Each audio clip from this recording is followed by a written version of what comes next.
اسلام اور مسیحیت میں بڑا فرق جسے آج ہم نمایاں کریں گے۔ تو بات چیت شروع ہونے سے پہلے چینل کو لائک، شیئر اور سبسکرائب کریں اور بیل آئیکن کو بھی دبائیں تاکہ آنے والی ویڈیوز کے جو نوٹیفیکیشن ہے وہ آپ کو مل سکیں۔ آج ہم جو بہت بڑا فرق ہے جو اسلام کو مسیحیت سے اور مسیحیت کو اسلام سے جدا کرتا ہے اس پر ہم دیکھیں گے، ہم غور کریں گے اور اس پر ہم بات بھی کریں گے۔ تو میں بہت کوشش کر رہا ہوں کہ بہت جلد لائیو بیٹھوں تاکہ بہت سے لوگوں کے دلوں میں سوال ذہنوں میں اٹھتے ہیں، اور اسی لائیو سٹریم میں میں چاہتا ہوں کہ وہ سوال سنے جائیں لوگوں کے سامنے اور پھر ان کے جواب بھی رکھے جائیں تو سب لوگ سنیں۔ سب سے پہلے ہم دیکھیں گے کہ جو دین اسلام میں اور مسیحیت میں کامن چیزیں ہیں اور پھر ان کی وجہ بھی دیکھیں گے، اور اس کے بعد ڈفرینسز دیکھیں گے، اور جو اختلافات پائے جاتے ہیں ہم ان کی وجہ بھی دیکھیں گے۔ مسیحیت کو جس نگاہ سے دیکھا جاتا ہے، یعنی حقارت کی نگاہ سے دیکھا جاتا ہے، اس کی بہت ساری وجوہات ہیں، اور وہ وجوہات جو کہ لوگوں نے بس اپنے ذہنوں میں سوچ رکھی ہیں۔ جیسا کہ اکثر اوقات لوگ کہتے ہیں کہ مسیحی جو ہیں وہ 3 خداؤں کو مانتے ہیں، اور اسلام جو ہے وہ توحیدی مذہب ہے، اور مسلمان توحید کو مانتے ہیں، یعنی اللہ تعالیٰ کے ایک ہونے کو مانتے ہیں۔ تو اصل میں اس کی جو توحید کی میں نے ڈیفینیشن تھی وہ میں نے ریسنٹ ایک ویڈیو ریکارڈ کی، اس میں میں نے بتائی کہ توحید کا مطلب ایک ہونا نہیں، ایک کرنا ہے۔ تو اصل میں مسیحیت جو ہے وہ بھی ایک خدا کو ہی مانتے ہیں، اور تثلیث ہی اصل میں توحید ہے کہ 3 شخصیات ہیں جو ایک میں کام کرتی ہیں، اور ایک وقت میں 3 بھی ہے اور ایک بھی ہے، اور اصل قرآن مجید بھی اسی بات کی شہادت دیتا ہے۔ لیکن لوگ چونکہ جانتے نہیں ہیں، اور لوگوں کا تعلق جو ہے وہ صرف اور صرف ماننے سے ہے، ان لوگوں کا تعلق جو کہ صرف اور صرف تنقید کرنا چاہتے ہیں، اور تنقید بھی ان کی اپنی نہیں ہوتی بلکہ وہ دوسروں کی گئی تنقید کے اوپر ہی انحصار کرتے ہیں، اور اسی تنقید کو جو ہے وہ تیر بناتے ہیں، حالانکہ وہ بالکل بے معنی اور جس کا کوئی مطلب نہیں ہے، جس کا کوئی وجود نہیں ہے، جس کی کوئی دلیل نہیں ہے ان کے پاس، وہ تنقیدیں جو ہیں وہ کی جاتی ہیں۔ اور یہ کوئی نئی بات نہیں ہے، بڑے دور دراز سے یہ اور ایک عرصہ دراز سے یہ سسٹم چلتا آ رہا ہے، اور عرصہ دراز سے ہی لوگ ان تمام باتوں کے جوابات بھی سامنے رکھتے آ رہے ہیں۔ اب سمجھنا یا سمجھنے کی کوشش کرنا ایسا کوئی بھی نہیں کرتا، بلکہ الٹا اس کو بغیر سمجھنے کی ہی بات کی جاتی ہے۔ اگر ہم بات کریں توحید کی، یعنی اللہ کے ایک ہونے کی، یا پھر اس کے اپوزٹ شرک کی کہ مسیحیت شرک کرتے، تو اس کے بارے میں ہم دیکھنے سے پہلے تھوڑا سا بیک گراؤنڈ میں جاتے ہیں، ہسٹری میں جاتے ہیں۔ جب ہم خانہ کعبہ کی تصویر دیکھتے ہیں یا اس کا منظر ذہن میں لاتے ہیں، تو جب پیغمبری اسلام سے پہلے اسلام ابھی شروع بھی نہیں ہوا تھا، تو تب اگر خانہ کعبہ وہاں پہ موجود تھا، تو مکہ میں کعبہ تھا، تو وہاں پر وہ کعبہ کن لوگوں کا تھا؟ وہ کعبہ تو مشرکین مکہ کا تھا، جہاں پر ان کے بت پڑے ہوئے تھے اور وہ ان کی پوجا کرتے تھے، یعنی اپروکسیمیٹلی 360 بت کہا جاتا ہے کہ وہاں پر موجود تھے، اور پھر وہ لوگ ان کی پوجا بھی کرتے تھے۔ اب دعویٰ یہ بھی کیا جاتا ہے کہ اسلام جو ہے وہ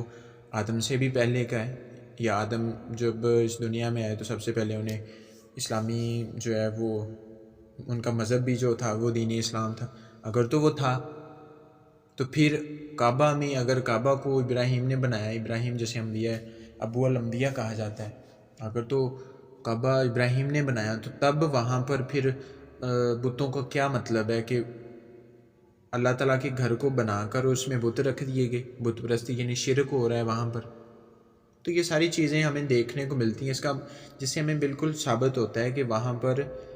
کسی طرح کا کوئی توحید کا نام نہیں تھا، کیونکہ وہاں پر لوگ بتوں کی پوجا کرتے تھے۔ اور مشرکین مکہ جو تھے، جسے قرآن مجید میں بھی جس کا ذکر اور پھر حدیثوں میں بھی، پھر تاریخ میں بھی، کہ وہ کس طرح کے کام کرتے تھے، وہ بتوں کو کس طرح پوجا کرتے تھے۔ کرسچینٹی میں بھی لوگ اس بات کا ذکر ہمیں ملتا ہے کہ لوگ کس طرح بتوں کی پوجا کرتے تھے۔ لیکن کرسچینٹی میں شروع سے ہی ایک نظام چلتا آ رہا ہے، یہ ایک بڑا فرق ہے۔ اصل میں جو توحید اگر ہے تو وہ مسیحیت میں مانی جاتی ہے، جسے توحید فی التثلیث ہمیں کہتے ہیں، اور یہی جو ہے وہ بائبل مقدس بھی اس بات کا ہمیں جو ہے وہ درس دیتی ہے۔ بات کی جائے اگر دین اسلام کی یا اہل اسلام کی، تو وہاں پر پہلے بوتے، یعنی وہاں پر شرک ہوتا تھا۔ اگر تو وہ اللہ کا گھر تھا تو وہاں شرک نہیں ہونا چاہیے تھا، کیونکہ اسلام اگر شروع سے تھا تو پھر وہاں اس میں توحید کا پیغام بھی ہوگا، توحید کی بات بھی ہوگی۔ مطلب کہ وہاں پر بت پرستی ہوتی تھی تو اللہ تعالیٰ کا کوئی توحید کا نام وہاں پر موجود نہیں تھا۔ اور قرآن مجید میں بھی توحید نام کا نہ تو لفظ ہے، اور توحید کا اگر مطلب لیا جاتا ہے، توحید کا مطلب ایک ہونا ہے، ایک کرنا نہیں ہے۔ یہ بات ہم پہلے بھی کر چکے ہیں۔ اور مسلمانوں کا یہ کہنا کہ وہ توحید کو مانیں، یہ کہنے اور سننے تک ہی جو ہے وہ ہمیں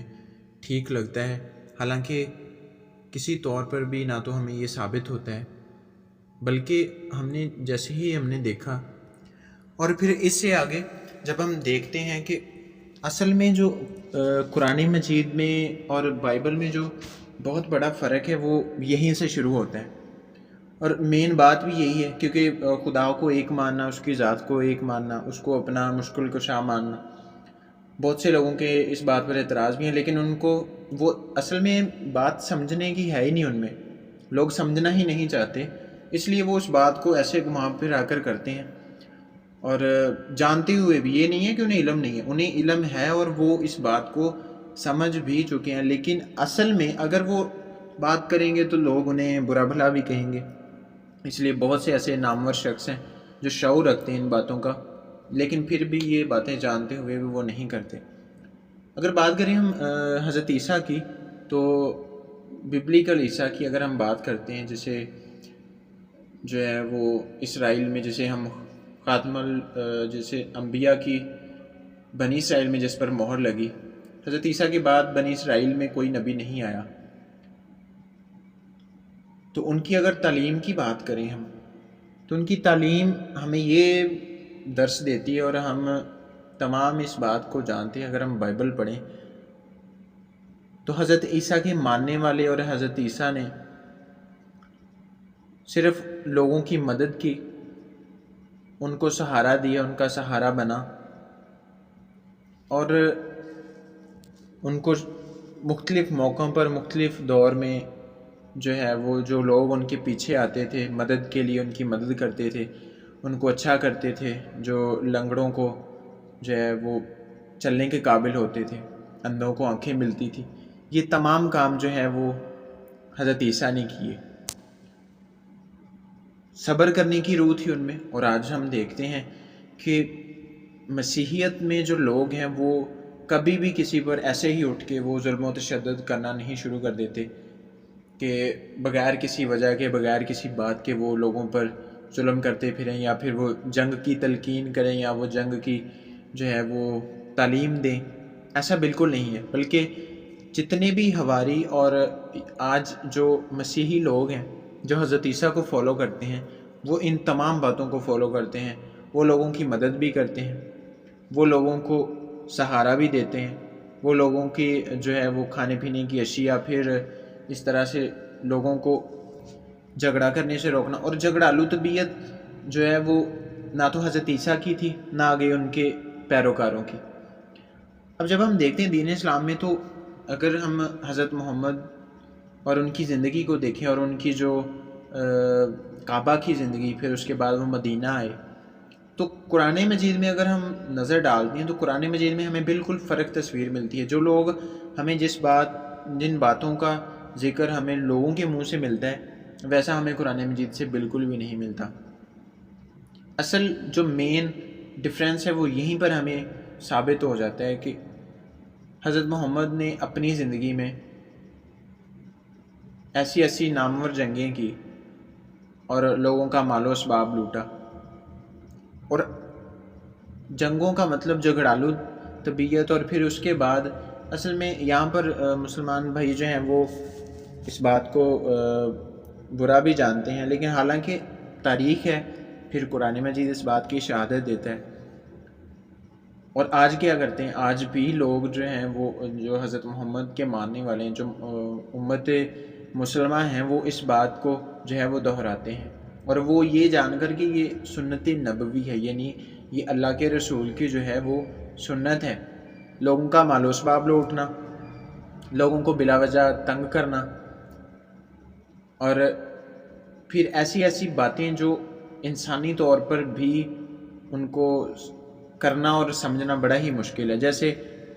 4 شادیاں کرتی ہیں. مجھے بتائیں کہ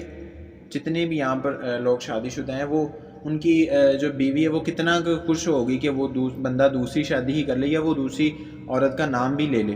کتنا وہ اپنے آپ کو وہ خوش سمجھیں گی یا وہ خوش ہوں گی. اور اس کے علاوہ بھی جہاد کرنا، لوگوں کو جہاد کے نام پر جو ہے ان کی جانیں قربان کرنا، ان کو آگے جنگوں کے لیے بھیجنا، جنگوں کی تعلیم دینا. تو کہا یہ جاتا ہے کہ اسلام ایک سلامتی کا مذہب ہے، اس میں رحمت ہے، اس میں جو ہے وہ لوگوں کے لیے جو ہے باعث رحمت ہے. لیکن نہ تو ہمیں دیکھنے میں ملتا ہے. کچھ دیر پہلے کچھ ہی جو ہے وہ ابھی ریسنٹلی ایک واقعہ ہوا ہے جڑا والا کا، تو اس میں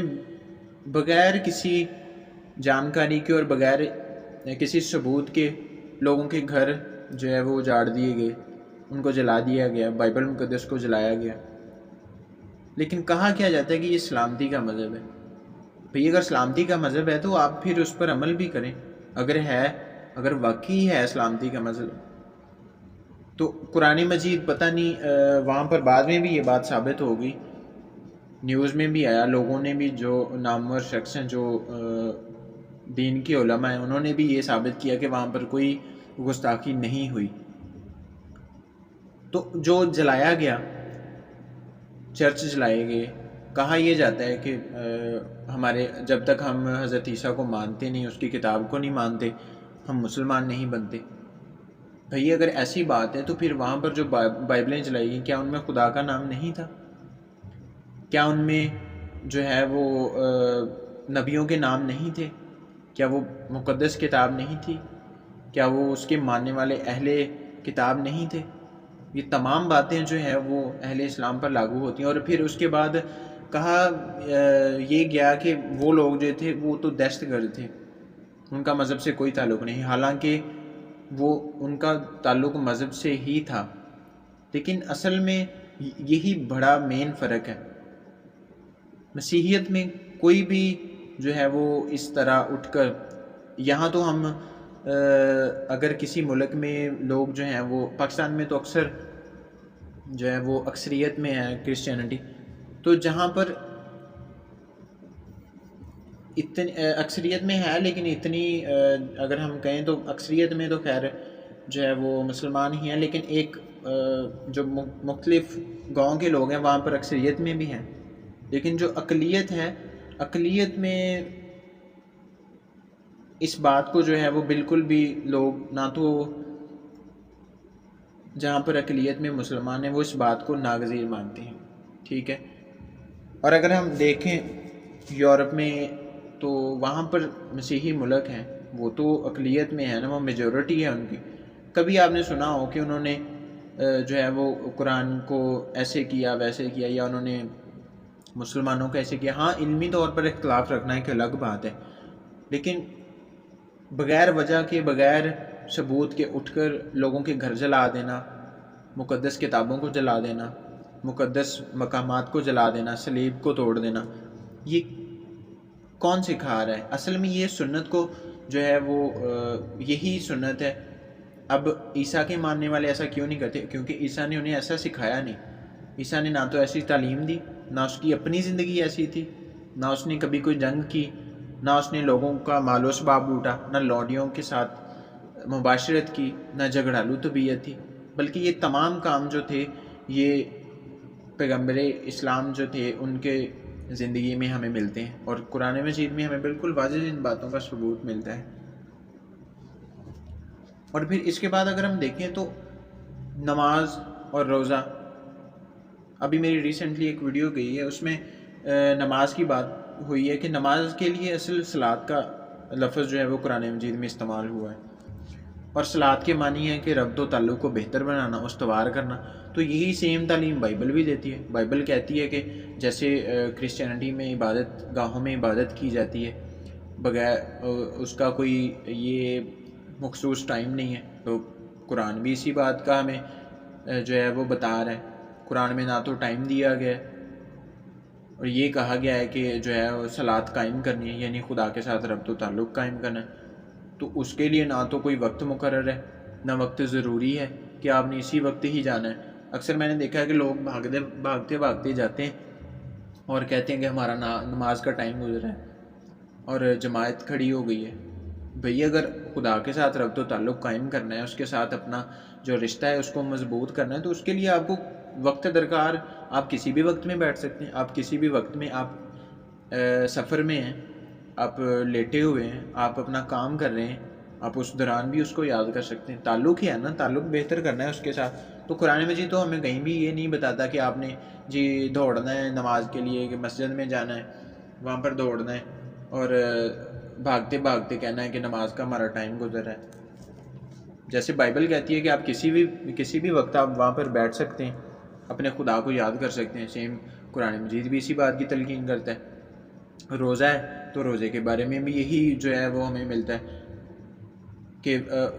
قرآن مجید میں نہ تو اس کا ٹائم دیا گیا، یہ کہا گیا کہ طلوع آفتاب سے رکھنا ہے اور غروب آفتاب تک جو ہے وہ اس کو کھول لینا ہے۔ اب کچھ لوگ یہ کہتے ہیں کہ یہ بالکل اللہ تعالیٰ کی طرف سے ہمیں جو ہے حکم ملا ہے۔ اگر حکم ملا ہے تو کہ اللہ تعالیٰ کو یہ نہیں تھا پتہ کہ دنیا میں نے کوئی ایسی بھی جگہ بنائی ہے جہاں پر کئی مہینے دن ہی رہتا ہے اور کئی مہینے رات ہی رہتی ہے۔ اب وہاں پر لوگ کیا کرتے ہیں، وہاں پر وہ کیسے طلوع آفتاب کو دیکھیں؟ اگر وہاں پر رات ہے تو وہ کیسے طلوع آفتاب کو دیکھیں گے، اور کیسے وہ غروب آفتاب کو دیکھیں گے؟ وہ کس طرح اپنے روزے کو جو ہے وہ سر انجام دے سکتے ہیں؟ تو جیسے ایک رینڈملی کسی بھی وقت روزہ رکھا جا سکتا ہے، اصل میں روزے کا مطلب ہے کہ اپنے آپ کو بھوک اور پیاس میں رکھ کر خدا تعالیٰ کے حضور اپنا جو ہے مقصد رکھنا اور اس کے حضور جھکنا، اپنی عاجزی انکساری کا اظہار کرنا، اپنے جو برے جو اعمال ہیں ان پر جو ہے اپنے آپ کو ماتم گزیر کرنا۔ تو اصل تو اس کا مقصد ایک مقصد ہونا چاہیے، اور اس کا مطلب روزے کا یہ ہے، اور قرآن بھی اسی بات کی تلقین کرتا ہے۔ لیکن جو کیا جاتا ہے وہ ایک غیر قرآنی عمل ہے۔ لوگ جو ہے وہ اس کو جانتے نہیں ہیں، ترجموں کے سہارے بالکل صحیح چلتے ہیں، اور جو ترجمے میں تو ہر ترجمہ ہی ایک ترجمے سے دوسرا ترجمہ مختلف ہے۔ تو یہ بہت باتیں ایسی ہیں جو مسیحیت کو اسلام سے جو ہے وہ بالکل ہی جدا رکھتی ہیں، لیکن کچھ باتیں ایسی ہیں جو وہ قرآن بھی ان کی تلقین کرتا ہے اور بائبل بھی انہی باتوں کی تلقین کرتی۔ اصل میں جو مین وجہ ہے وہ یہ ہے کہ لوگ جاننا نہیں چاہتے۔ اگر وہ جانیں تو انہیں بھی پتہ چلے کہ جو بائبل تعلیم دے رہی ہے وہی قرآن دے رہا ہے، ٹھیک ہے۔ لیکن وہ کیا کہتے ہیں کہ بائبل جو ہے وہ بدل گئی ہے، تورات بھی بدلی ہوئی ہے، انجیل بھی بدلی ہوئی ہے، اور قرآن مجید جو ہے یہ فائنل ٹیسٹامنٹ کے طور پر ان کے پاس موجود ہے، اور اس میں ہدایت بھی ہے اور اس میں نور بھی ہے۔ حالانکہ قرآن بھی وہی تعلیم دے رہا ہے جو بائبل دے رہی ہے۔ کچھ باتوں میں ڈفرینسز بھی ہمیں نظر آتے ہیں۔ اگر ہم نبی ہونے کی حیثیت سے دیکھیں تو نبی جو حضرت عیسیٰ اس دنیا میں آئے، ٹھیک ہے، ان کی پیدائش دیکھ لیں، حضرت محمد کی پیدائش دیکھ لیں، اور گاندھی صاحب کے مطابق تو جو ہے وہ اگر ہم تاریخ دیکھیں تو اس میں حضرت محمد کی پیدائش جو ہے وہ 2 سال 9 مہینے یا 4 سال 9 مہینے بعد ہو رہی ہے۔ اس کی ہم جب ڈیٹیل دیکھتے ہیں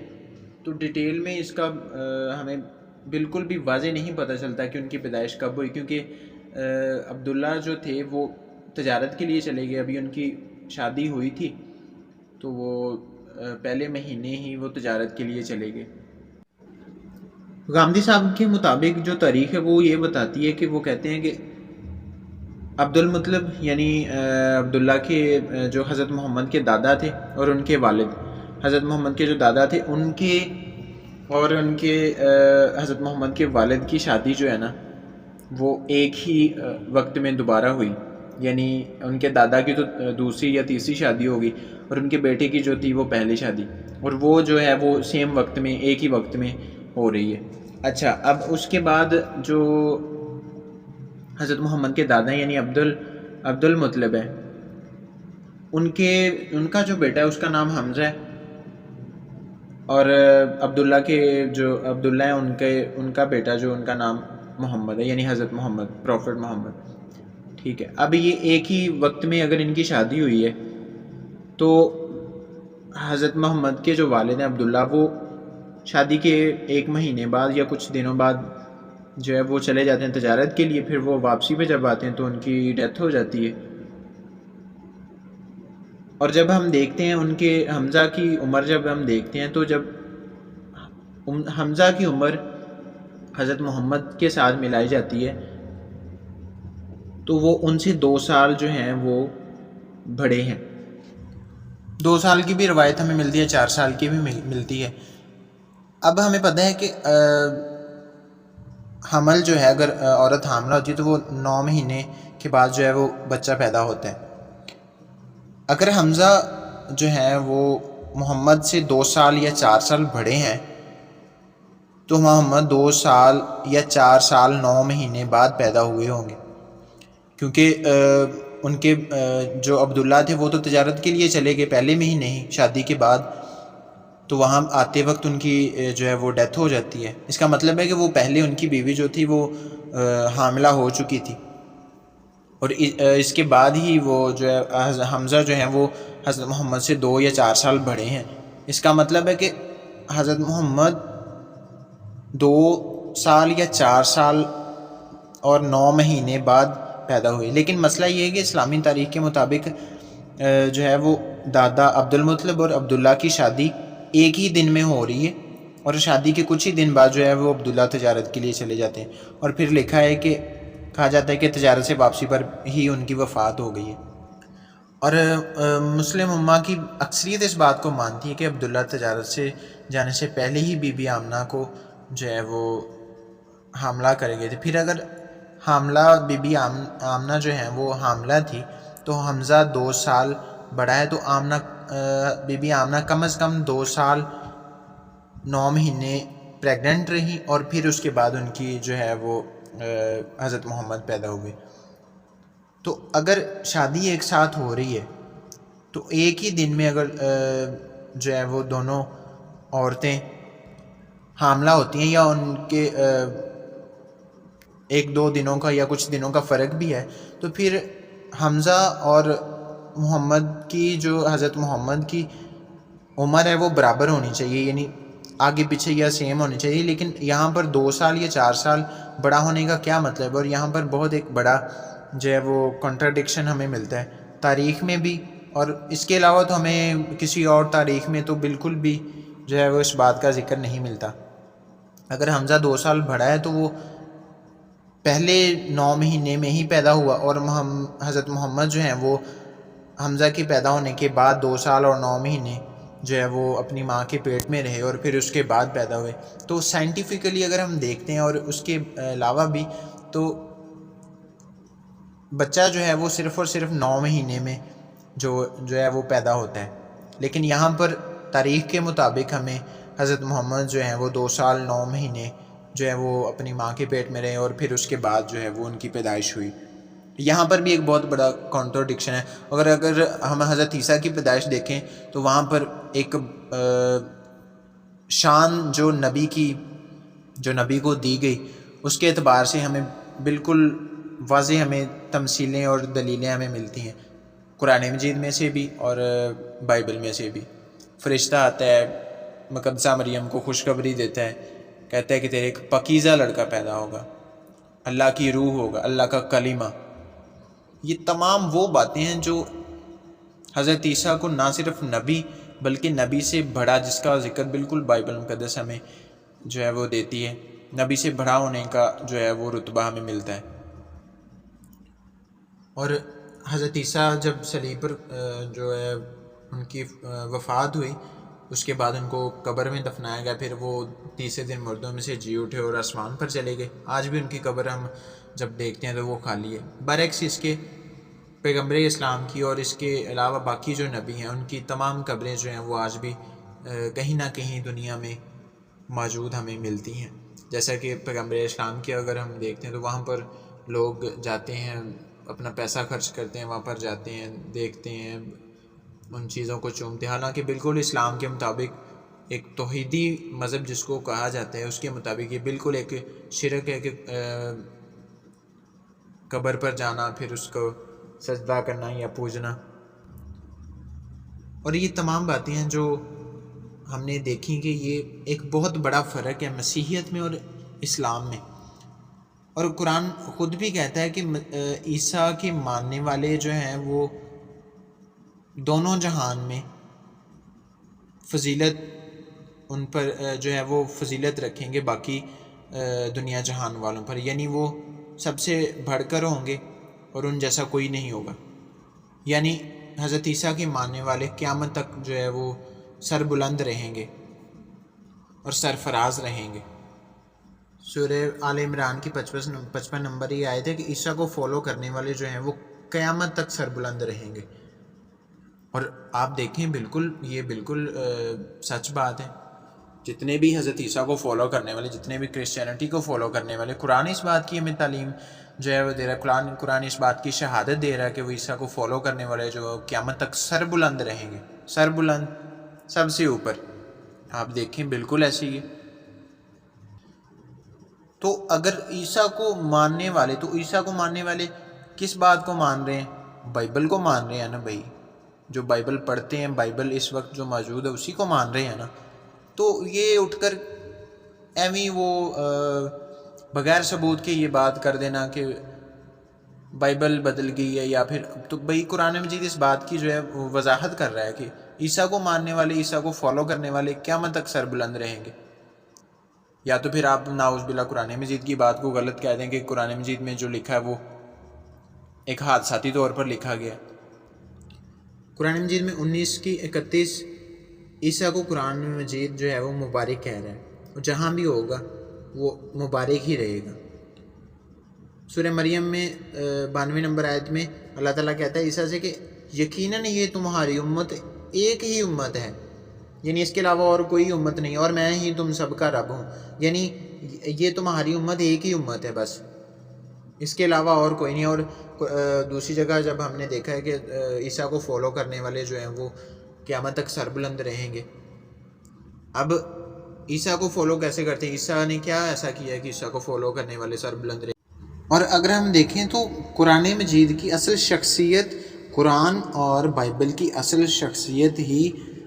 عیسیٰ ہیں، کیونکہ قرآن مجید میں ہی، بائبل میں تو ان کی فضیلت کو بارہا بیان کیا گیا، لیکن قرآن مجید میں بھی ان کی فضیلت کو جو ہے وہ ٹاپ پہ بیان کیا گیا۔ قرآن مجید میں 25 بار عیسیٰ کو براہ راست جو ہے وہ مخاطب کیا گیا، اور اس کے علاوہ جب ہم دیکھتے ہیں 96 ٹائمز یعنی 96 مرتبہ ان کو ایز اے تھرڈ پرسن، تیسرے شخص ثالث کے طور پر جو ہے وہ ان کو مخاطب کیا گیا ہے۔ لیکن قرآن مجید کے ہی مطابق حضرت محمد جو ہیں وہ جن کو بانی اسلام کہا جاتا ہے، ان کا نام صرف اور صرف 4 آیتوں میں جو ہے ہمیں ملتا ہے، وہ بھی غائب کے سیغے میں آتی ہیں، جن کا دور حاضر سے، یعنی اس وقت کے دور حاضر سے بالکل بھی کوئی کنیکشن نہیں ہے، وہ اس سے پہلے قرآن مجید لکھنے سے پہلے ہی گزر چکے ہیں۔ ایسا ہمیں ان 4 آیتوں سے ایسا ہمیں فیل ہوتا ہے کہ حضرت محمد جو تھے وہ قرآن مجید کے لکھے جانے سے، یعنی ان کی جو عبارتیں ان کو لکھے جانے سے پہلے ہی وہ جو ہے وہ وفات پا چکے تھے۔ اور قرآن مجید کے حاضر نبی اور حضرت محمد نامی جو محمد نام استعمال ہوا ان 4 آیتوں میں، ان کا آپس میں کوئی کنیکشن نہیں ہے۔ لیکن پورا قرآن حضرت عیسیٰ کے حق میں شہادت دیتا ہے کہ ان کے جیسا کوئی نبی نہیں ہے، اور برعکس اس کے وہ قرآن مجید جو ہے وہ یونیفیکیشن انٹو ون بھی بیان کرتا ہے، یعنی کہ حضرت عیسیٰ اور خدا ایک ہیں، اور سیم یہی بات جو ہے وہ بائبل مقدس بھی کہتی ہے، کرسچینٹی بھی کہتی ہے، تثلیث اسی کو کہا جاتا ہے، حضرت عیسیٰ کو خدا مانا جاتا ہے۔